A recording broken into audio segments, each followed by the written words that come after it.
and I did not reply immediately.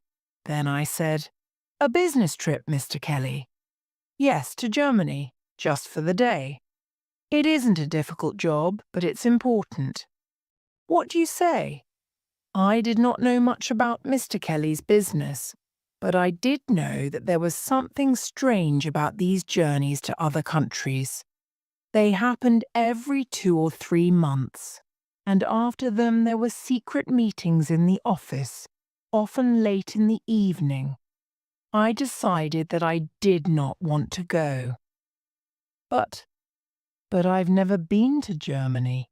Don't you think, well, perhaps you can ask one of the others? I'm asking you, Wendy.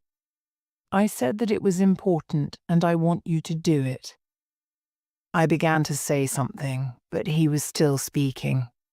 I have friends in Frankfurt and they want to send me some things. They'll give you 3 small boxes, like egg boxes, and you'll bring them back here. There's nothing difficult about that, is there? I didn't say anything. Are you listening to me, Wendy? He asked. I need you to do this job for me. His voice was getting louder now. I looked him in the face. I'm sorry, Mr. Kelly, I've just remembered. I'm busy next weekend. I can't do it. He jumped up and his chair fell back. Now just you listen to me, young woman. You work for me, remember that. I'm the person who pays you. He caught my arm and shook me. This time I'm telling you, not asking you. You'll go to Frankfurt, or there'll be trouble. You will leave on the first plane on Saturday morning and come back the same evening with the 3 boxes. And don't say a word to anyone, do you understand? Then he walked out. I didn't sleep much that night, or the next. I wanted to tell Richard, but he was out of town on another of Kelly's jobs. What could I do? I was afraid, and Kelly knew that I was afraid. He did not speak about it again, but on Friday he called me into his office and gave me my plane ticket and some money. There was no escape. Saturday morning came and I went to the airport. While I was waiting there, I heard my name. I knew that voice immediately. I turned round. "Richard," I cried. "Oh, Richard, I'm so pleased to see you, but what are you doing here?" "I'm coming with you. To Frankfurt. Kelly told me to. Look, here's my ticket." "You mean—" "Wait a minute. What did Kelly tell you?" Richard was smiling. "He told me to come with you, that's all. To stay with you. You know, on the plane. And in Frankfurt." I began to understand. "He told you to watch me, you mean?" When we were on the plane, Richard asked me about my work at Kelly's. He knew very little about Kelly's business, and he knew very little about our trip to Frankfurt. I told him about the egg boxes and why I was afraid. "The boxes are small," Kelly said, "so I think it's jewellery," I told Richard. "And I think it's stolen jewellery." Then Richard got very angry and said, "Kelly can't send you on a job like this. Why doesn't he go himself?" But that's it, Richard. It's easier for a girl. Kelly knows that. He's clever, you know. But he thinks I'm afraid. So he sent you to watch me. For a time, Richard just sat there and thought. After a while, he turned to me. "You're not going to do it. You're not going to carry stolen jewellery for that man. Leave it to me. I'll think of something, of some plan." Then he was silent again. When we arrived in Frankfurt, we went to a hotel for breakfast. Then Richard went off to buy a newspaper, and after that we sat around for about half an hour. We had to meet Kelly's friends outside the hotel. When we walked out of the door, two men were waiting for us in a white Mercedes. We drove through the busy streets of the city and then into the country. Some time later, we stopped at an old house with trees all around it. We all went inside and the men took us into a dark room at the back and left us there. It was cold and Richard gave me his coat. He was smiling quietly to himself. We waited there in silence. In another room, people were talking. We could hear their voices. Then the driver of the Mercedes came and took us upstairs. A short man in a dark green shirt was sitting at a desk. In front of him on the desk were 3 boxes. He was playing with a pen and watching us carefully. Richard spoke to him in German. I did not understand, but I heard Kelly's name, and the man in the green shirt began to say something. All at once there were noises outside, the sound of cars and voices and people running. The man jumped up from his desk and pulled a gun out of his pocket. He tried to get to the window, but at that minute the door opened and 3 or 4 policemen ran in and jumped on him. There was a fight, but the police got his gun from him and held him on the floor. An older man arrived, a police inspector with grey hair, and began to give orders to the policemen. He called across the room to Richard and me in very good English. "Are you all right? They didn't hurt you, did they?" He gave some more orders, and then he came across to Richard and held out his hand. "Well done, young man. I must thank you for your help." He turned to me. "And thank you too. You've done very well, both of you. It's been a good day's work for all of us." I looked at Richard and he gave me a little smile. "What does he mean?" I asked, but Richard did not answer. The inspector then explained to me, "Your friend phoned us this morning from your hotel. After that it was easy.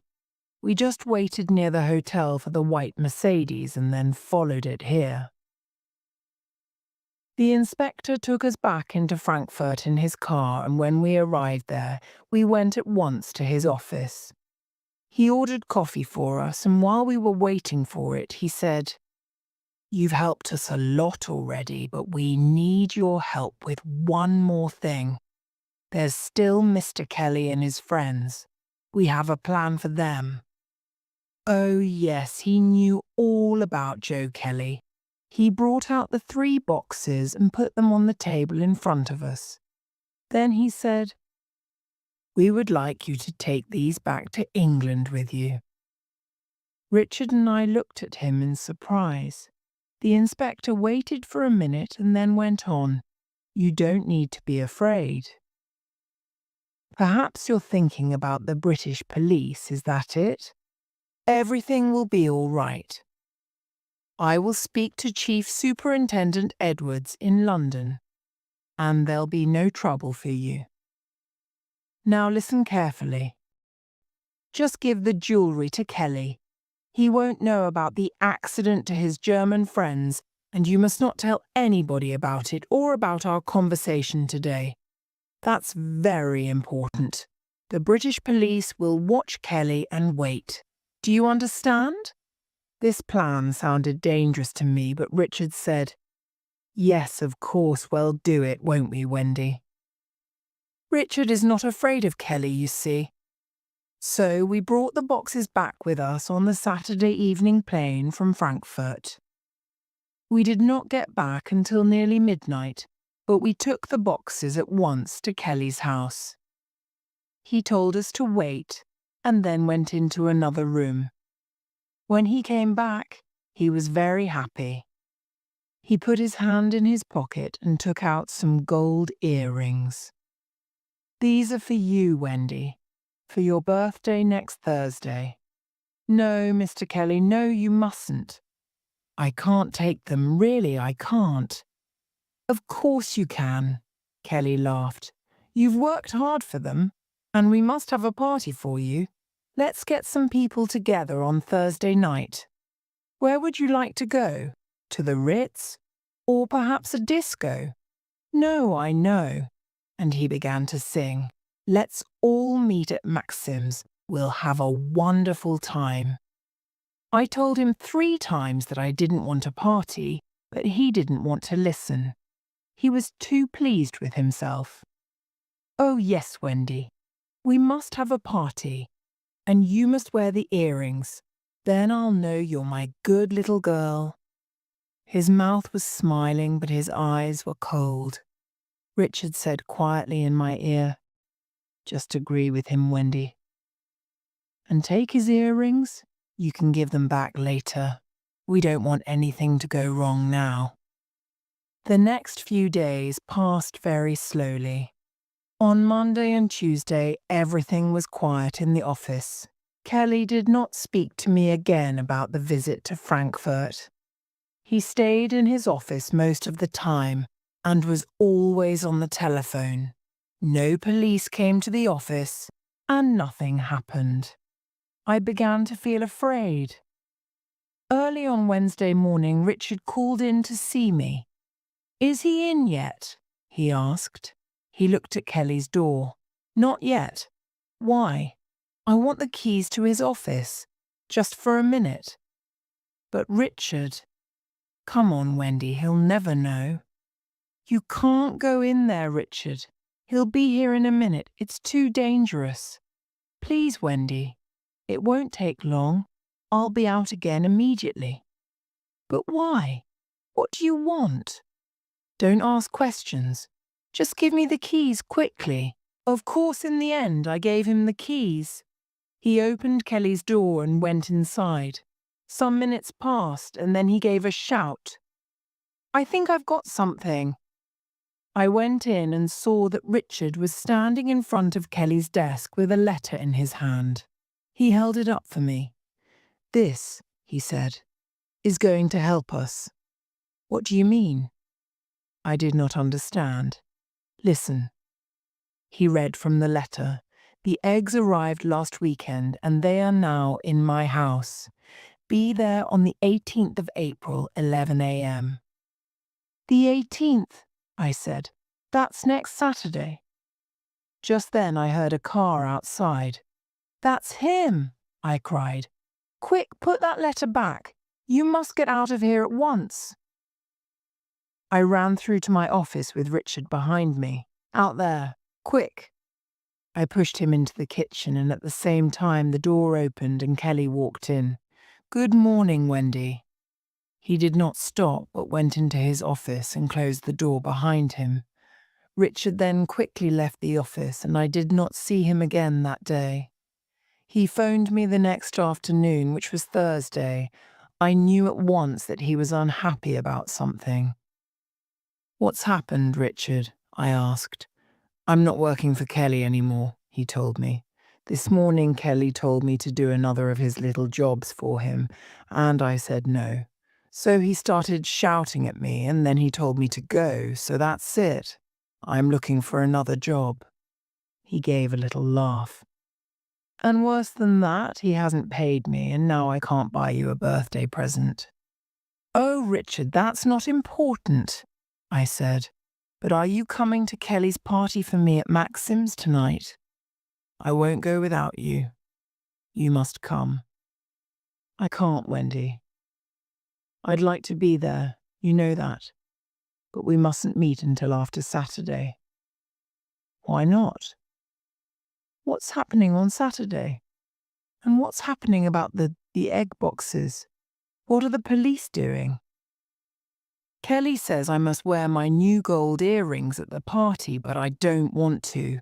They came from Frankfurt in one of those egg boxes and they're stolen. Oh, Richard, I'm afraid. What am I going to do? Everything's going to be all right, Wendy. Really. I've got a plan. Just go to the party and don't worry. I'll see you soon. Richard put the phone down, and I have not seen or heard from him since then. Chapter 4. Another birthday present. Jennifer felt very sorry for Wendy. The girl's hands were shaking, and she was trying not to cry. Jennifer went and sat next to her and put her arm round her. "So what happened after the party on Thursday night, when the police took you away?" she asked quietly.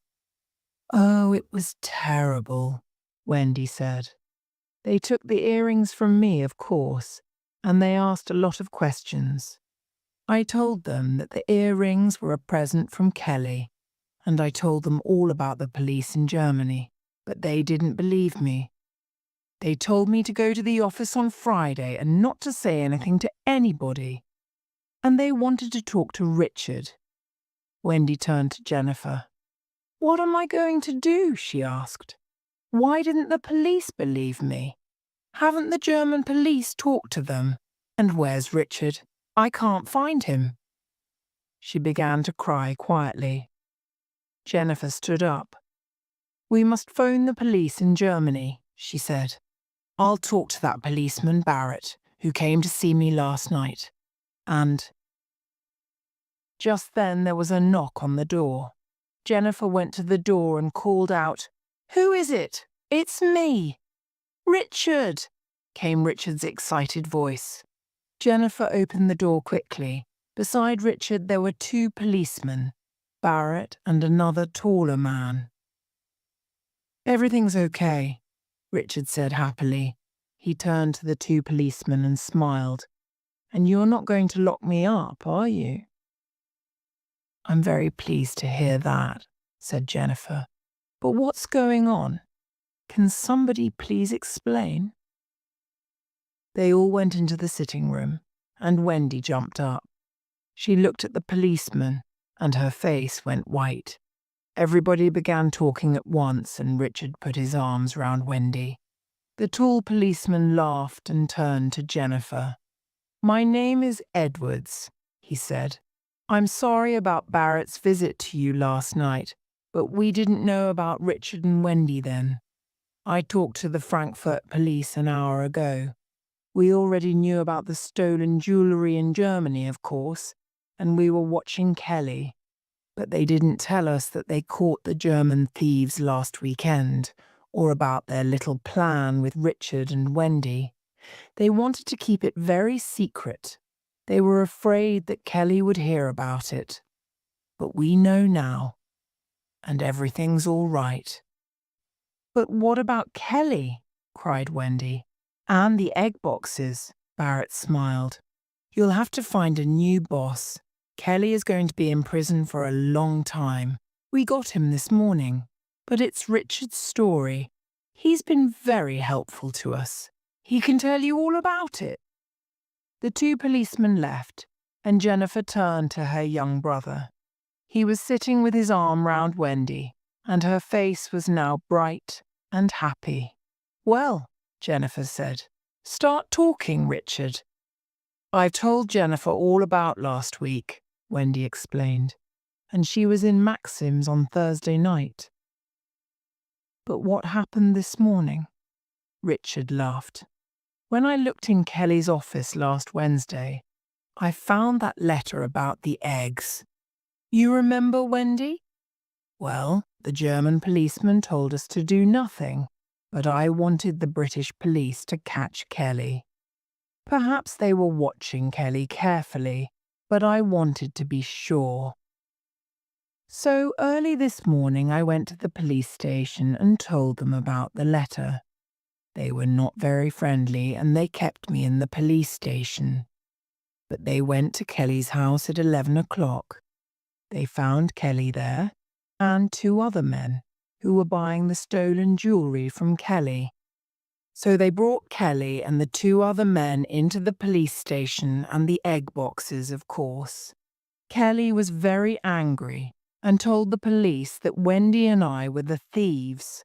I told Barrett and Edwards about the German policeman's plan again and again, and in the end they telephoned Germany and talked to the inspector in Frankfurt. He explained everything. So here we are." Richard laughed again, happily. He put his hands in his pockets. "And here's £20 for my big sister, and a little birthday present for my favourite girl." Jennifer looked at him. She suddenly felt very happy about her brother. "You can keep the money," she said. "It's not important." "But I only gave it to you on Thursday night," she said. "How?" "I've got a new job," said Richard. "Started yesterday. And this time I'm not working for a jewelry thief." Wendy opened her present and laughed for the first time that day. "Oh, look," she said. "It's some gold earrings. They're lovely." Richard laughed too. "They're only small earrings, Wendy, but I can tell you this. They did not come from Frankfurt in an egg box."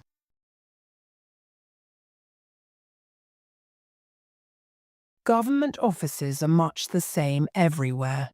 Sometimes the officials in them are good people, helpful and kind. Sometimes they are not. And if you need something badly, sometimes it is necessary to give little presents, maybe some money, which then disappears into a back pocket. These are the ways of the world. People have been giving and taking bribes forever. Marina Salcedo, senior clerk, second grade, hurried to her desk to open her pay envelope. It was the 15th of July, and tomorrow she was leaving for Manila to get the promotion that she had been promised for 5 years. She had worked in the ministry for 20 years, and in the last 5 years the cost of living had risen greatly. Without the extra money from her promotion, her youngest son would not be able to go to college. Also, 3 years ago, they had borrowed money on their house when her husband had had to go to hospital. She checked her pay carefully. 260 pesos. This is what she would take to Manila. She walked down to the far end of the hall to the chief's office. The girls there were not talking. That meant the chief was in. His secretary told her to go straight in. The chief was reading a dirty copy of Playboy, a magazine for men full of photos of women. He did not put the magazine away, and Marina stood in front of him waiting for him to look up. He was about 50 and going bald. "So, you are leaving tomorrow, Marina," he said. "Yes, sir." "Well, you can have the afternoon off to get ready.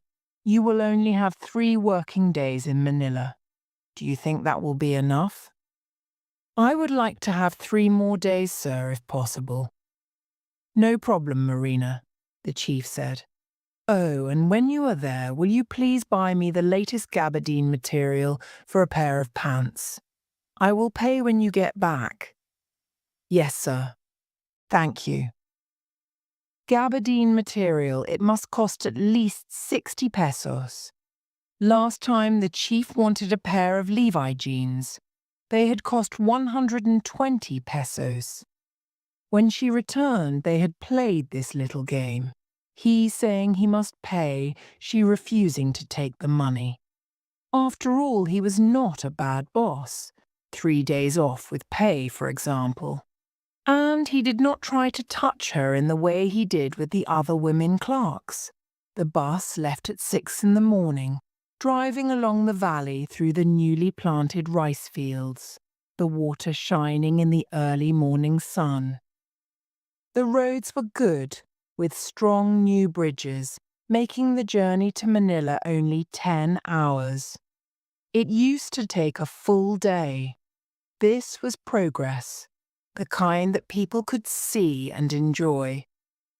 Marina knew there were problems in the mountain villages and other places, but in her province, things were calm.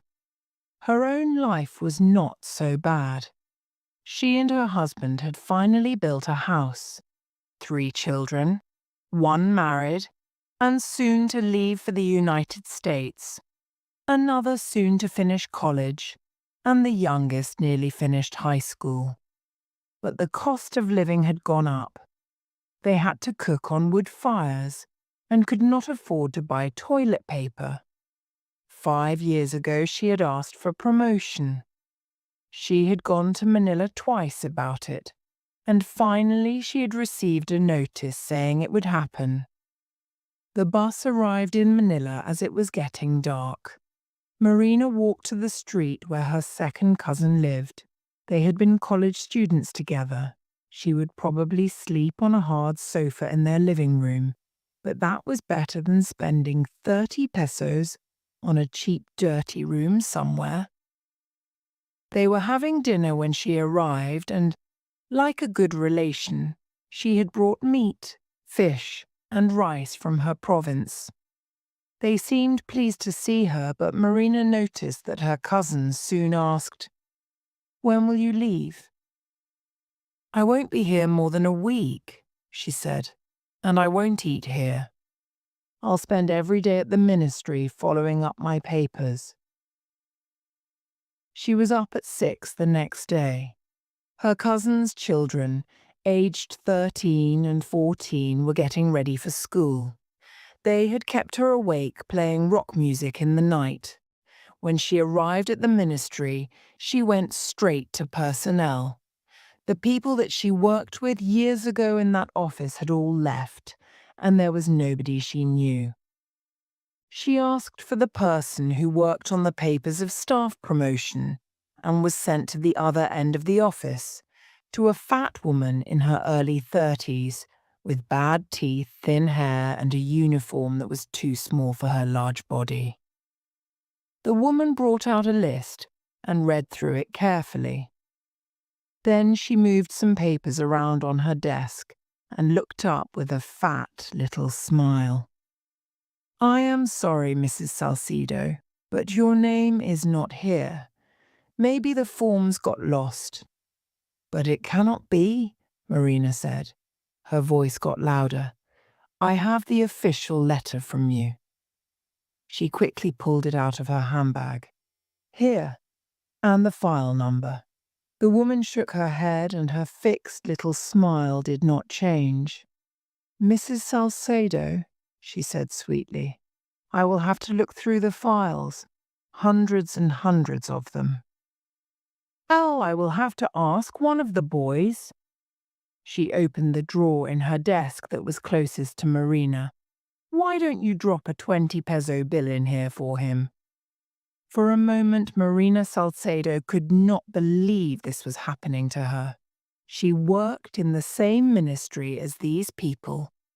Then she remembered that Anita Botong in her office in the province did the same thing. It had gone on for a long time, too long to be easy to stop. She took a 20 peso bill from her handbag and dropped it in the drawer. "Will I come back this afternoon then?" she asked. "Oh, Mrs. Salcedo," the woman said, still smiling. "You know how difficult it will be. Why don't you come back early tomorrow?" "I am from the province." "Yes, I know."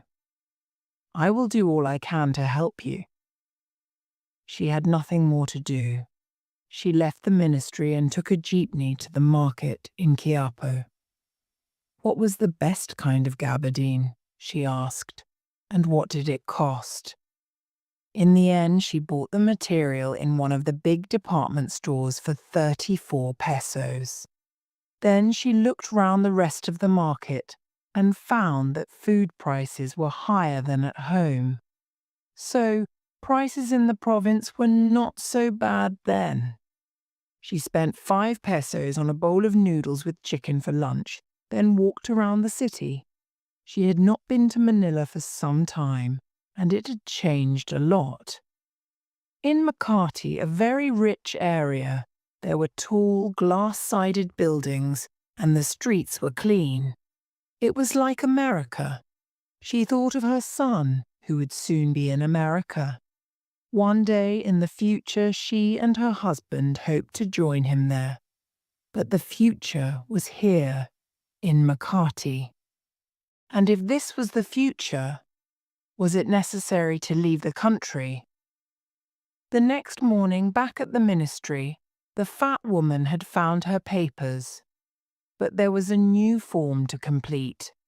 Marina would have to fetch Form D22A from another office in the building, fill it in, and then take it to personnel, who would sign it and send it back to the first office. This office was on the 5th floor, and the lift was not working. The man in the Form D22A office was very sorry. "Oh, please come back tomorrow afternoon. We have no forms here at the moment. We have to get some more." Marina recognized the old game at once and was annoyed. The top drawer in the man's desk was open, and Marina dropped a 5-peso bill into it. She must remember to carry 2-peso bills, she thought. "Please, I am really in a hurry," she said. "Do try and find one. There must be one lying around." The man closed his desk drawer with a smile, then went to an old filing cabinet behind his desk. It didn't take him a minute to find the form. The form had a lot of questions about dates of this and that, school and college, travel abroad. That made Marina laugh. How many government clerks have ever travelled abroad? She hadn't even travelled around her own country. Looking back over her past, she began to think about what she wanted from life. She had never wanted to climb to the top of the tree to become a minister. Both she and her husband were happy enough with things as they were. After all these years, they had their own home, a piece of land, and they could sleep deeply at night, not worried by the kind of bad dreams that important ministers must have. She took her completed form to the chief in the office, who was said to be an honest man. Now was the moment when she would find out if that was true. She waited and waited, and was at last called over to the glass-topped desk where Chief Bermudez was sitting. "Well, what is your problem?" "My promotion, sir," Marina said. "I've been waiting a long time for it." She put her papers on the desk in front of him. Chief Bermudez read them all carefully. "Well, Mrs. Salcedo, everything here seems all right. You know what to do next. After I sign the forms, you go to finance to find out if there are funds to pay you. If there are, the minister will sign the papers, and you will have your 100 pesos a month. And I think your pay rise should start at the beginning of this year to give you those extra months. I will make sure that happens."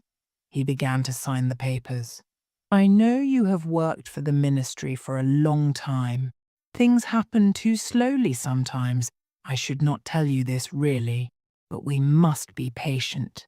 We must push and push and push, but only gently." He smiled. "Good luck with finance." They were now alone in the room. "Is that all, sir?" said Marina. "Why, is there something that I have forgotten?" In her surprise, Mrs. Salcedo forgot to thank him. At the door, she decided that Chief Bermudez was a good man. Perhaps she should buy him some gabardine material too. After all, he had added several extra months to her pay rise. After a quick lunch, just some bananas and a drink, she went to finance. The girls in the office were sitting talking or reading newspapers or doing nothing. The finance chief, she was told, was out and would not be in until tomorrow. Marina left and decided to go and see a movie. The next morning she was back in finance before 8 o'clock. She noticed that the office had several pretty girls, and they seemed to do nothing. At 8:30 the finance chief arrived, Julio Lobo, one of the top men in the ministry. He was wearing a brown gabardine suit. She recognized the material at once. She went into his office. Chief Lobo was reading some files and adding up some figures on a calculator. He looked up at her. There were heavy bags under his eyes and his thick lips smiled. Yes? Mrs. Salcedo explained her story, telling him she was from the province. You can leave your papers here, he said, still smiling. I am in a hurry. I have a meeting in another town today, and will not be back until 5.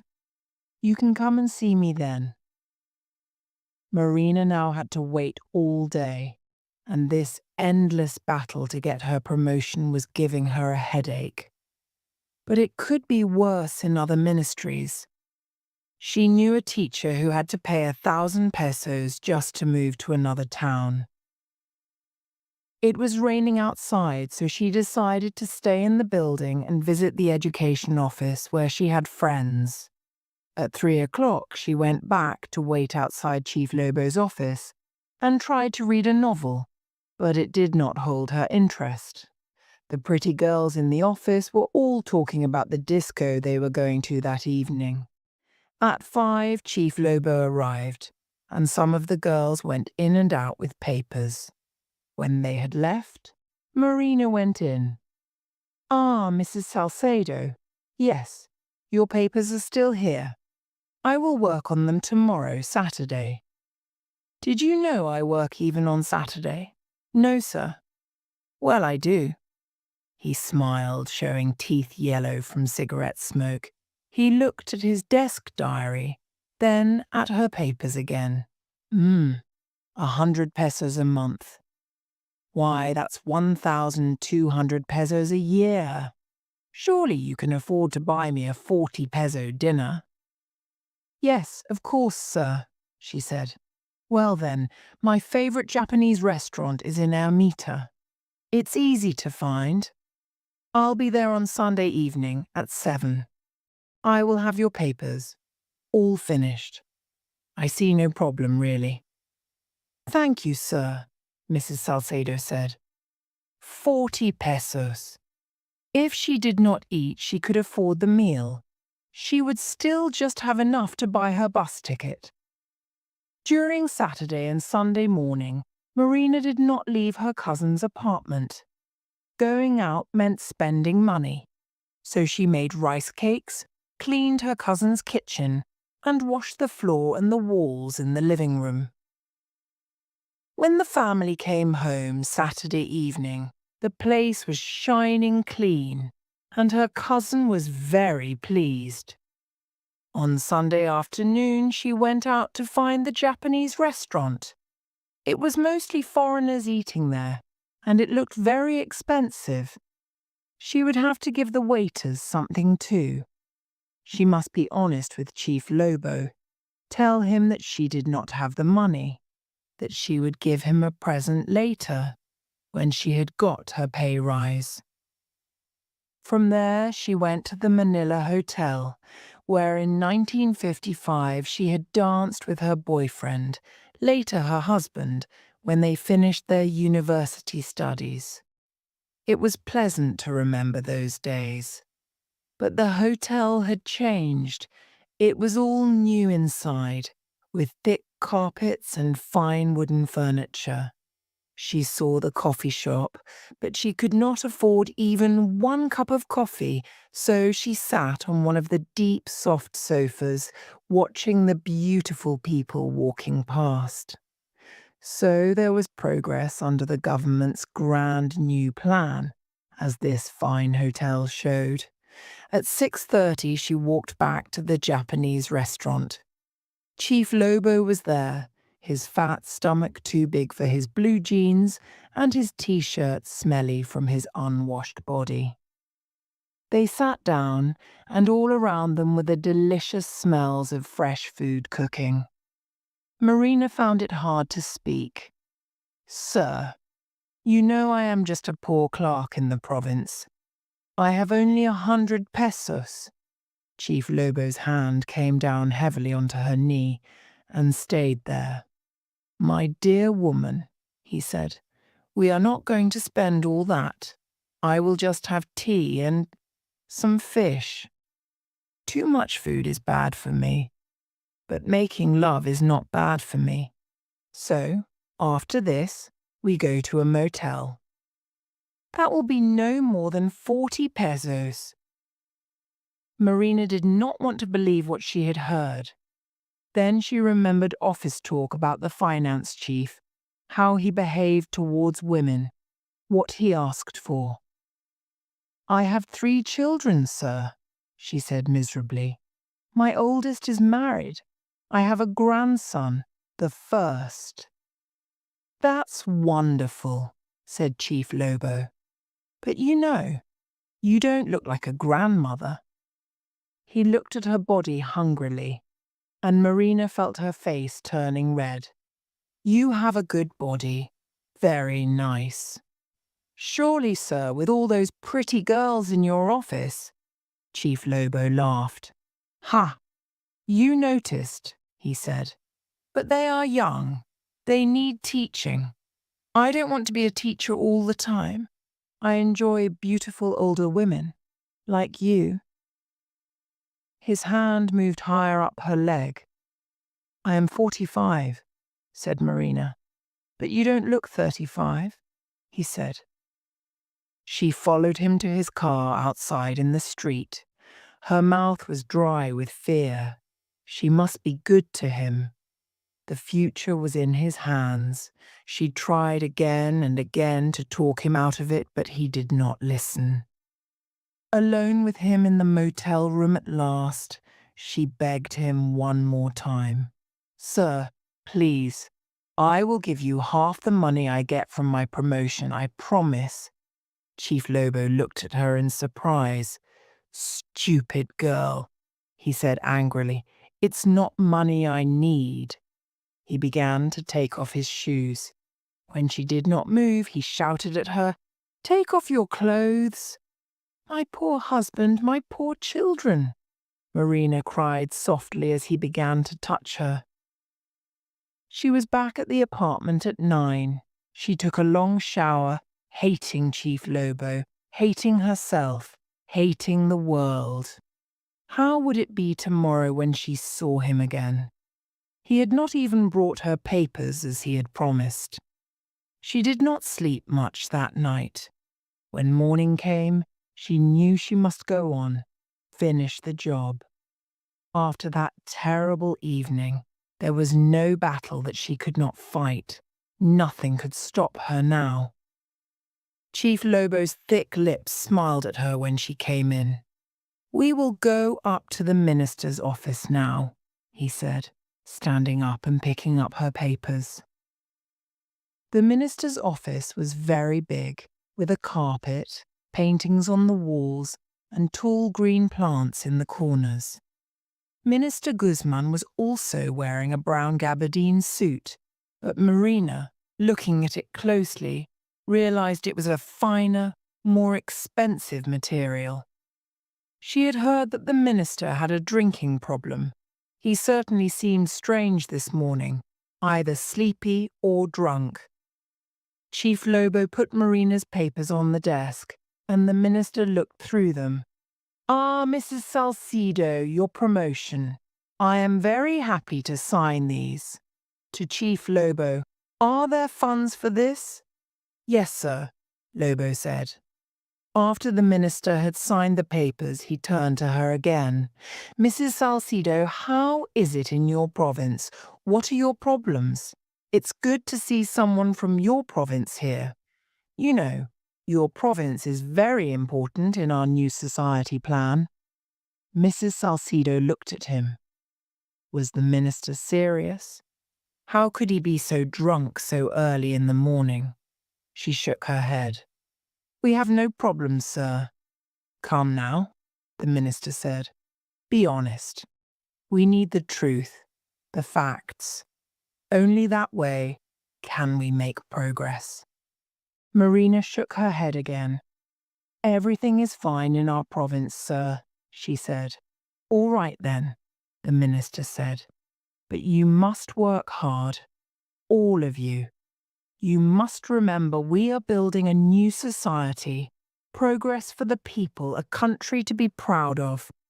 He seemed to be talking to everyone in the office. Yes, sir, Marina said. We must all work together. Progress. Promotions are wonderful, but we must work for them. Progress. After Marina had bought her bus ticket, she had 2 pesos left. She had made 3 meat sandwiches at her cousin's, and that would have to be enough until she got home. When the bus arrived in her town, it was past 6 and already dark. To save money, she decided to walk home from the bus station. She only had a handbag, a small bag of clothes, the gabardine material, and 2 apples.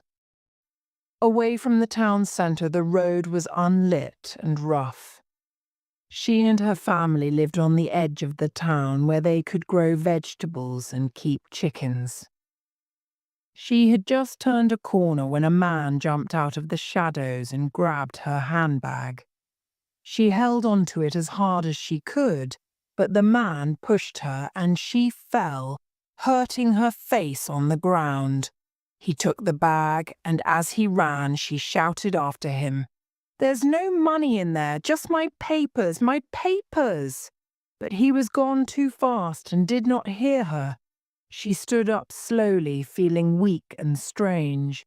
She still had a long way to walk, and her legs did not want to move.